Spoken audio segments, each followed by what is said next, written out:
కార్యకర్త Gade ఎన్ఐఏపై NIA charge sheet దాఖలు చేసింది. మావోయిస్టు అంత్యక్రియల వేదికను సంస్థను సిద్ధాంతాల ప్రచారానికి వినియోగించినట్లు ఎన్ఐఏ గుర్తించింది. మావోయిస్టు భావజాలాన్ని ప్రోత్సహించినట్లు ఎన్ఐఏ పేర్కొంది.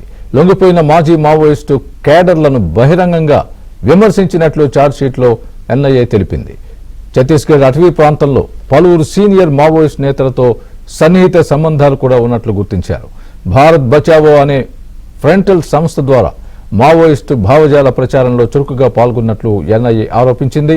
నిషేధిత సంస్థలకు మద్దతిచ్చే వారిపై కఠిన చర్యలు కొనసాగుతాయని ఎన్ఐఏ స్పష్టం చేసింది.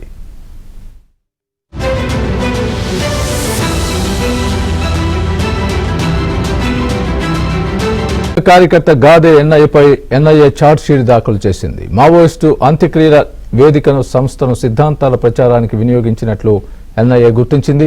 మావోయిస్టు భావజాలాన్ని ప్రోత్సహించినట్లు ఎన్ఐఏ పేర్కొంది. లొంగిపోయిన మాజీ మావోయిస్టు కేడర్లను బహిరంగంగా విమర్శించినట్లు ఛార్జ్ షీట్లో ఎన్ఐఏ తెలిపింది. ఛత్తీస్గఢ్ అటవీ ప్రాంతంలో పలువురు సీనియర్ మావోయిస్టు నేతలతో సన్నిహిత సంబంధాలు కూడా ఉన్నట్లు గుర్తించారు. భారత్ బచావో అనే ఫ్రంటల్ సంస్థ ద్వారా మావోయిస్టు భావజాల ప్రచారంలో చురుకుగా పాల్గొన్నట్లు ఎన్ఐఏ ఆరోపించింది. నిషేధిత సంస్థలకు మద్దతిచ్చే వారిపై కఠిన చర్యలు కొనసాగుతాయని ఎన్ఐఏ స్పష్టం చేసింది.